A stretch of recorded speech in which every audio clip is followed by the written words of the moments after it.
Everybody, welcome to our discussion on this context, which is service concession arrangements.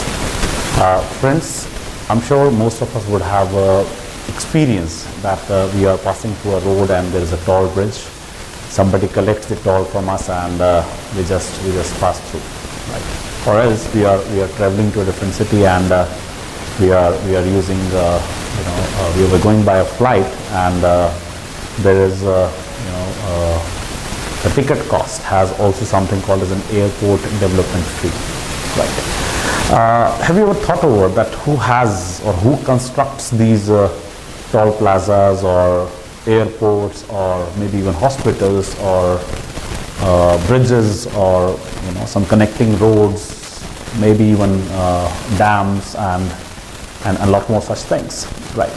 I'm not saying that the governments don't have money to do these. Many countries would have the governments doing all this job, but we normally see that there is also a private player which comes into the picture, and there's a model which is public-private partnership, a PPP model which comes into picture, where we are looking at the role of the government as well as that player, that private player who's doing this construction of these facilities and charging a fee on the basis of the usage, right? So service concession arrangements is purely about that kind of a mechanism, okay? So we are trying to understand precisely that there is a grantor vis-a-vis an operator in place. Normally you expect it to be the government of any state or a country, and here you look at, of course, a private company which operates that particular asset or a facility or infrastructure, okay? Normally such kind of arrangements would have specific features that both parties agree to provide facilities for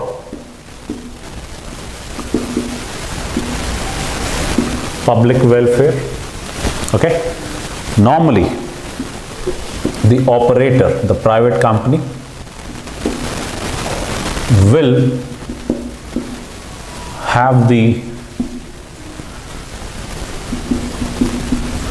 responsibility to construct the facility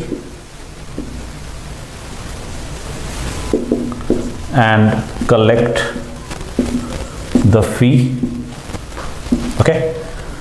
The grantor, the government, shall have control, even partial for that matter, over the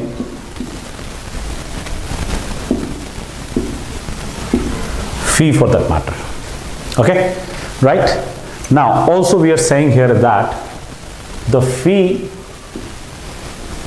may be, the collected fee may be shared between the grantor and operator, or it can be a case that the grantor agrees to pay a fee to the operator, okay, right? So when I say I'm looking at a toll plaza, an airport, for example, maybe a hospital for public welfare, there could be again some social welfare aspects. There could be a old age home, there could be facilities of child care, although that sounds a bit hypothetical here, but Could be a case. All such instances where these features would prevail, right?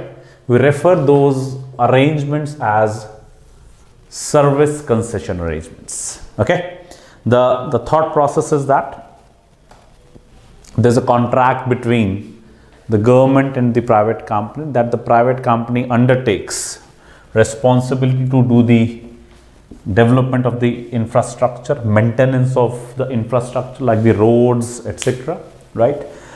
Ensure that they are not able to charge the fee that they wish to. So there's an agreement which allows the grantor or the government to have a control or a say in fixation of the fee.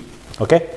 Again, based on the agreement, the risk whether there are going to be higher number of users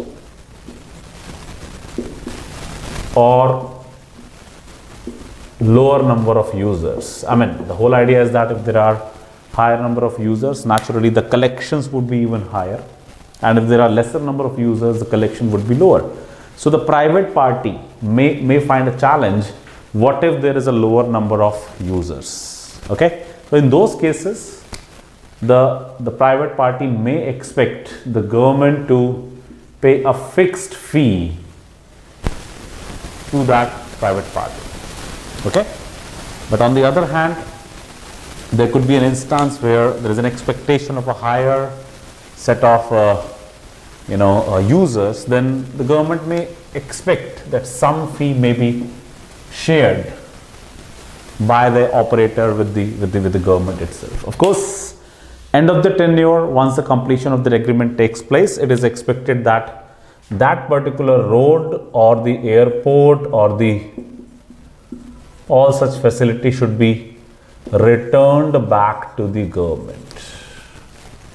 Okay, right? So that is where we start understanding what should be recognized by the operator. What asset comes into the picture? How should this very right to collect fee from the users or the government be shown in the books of the collector? How about the treatment of expenses that they have incurred on the construction of the road or the infrastructure, or maybe even let's say the maintenance part of that, and collection of fee and everything. A lot of the assumptions which come into place. Certainly that infrastructure, be it the road, be it the airport, the hospital, metro, whatever, that does not belong to the operator. Okay, so they cannot show that physical item, that tangible asset in their books. That belongs to the government. Okay, so what is that comes in the books?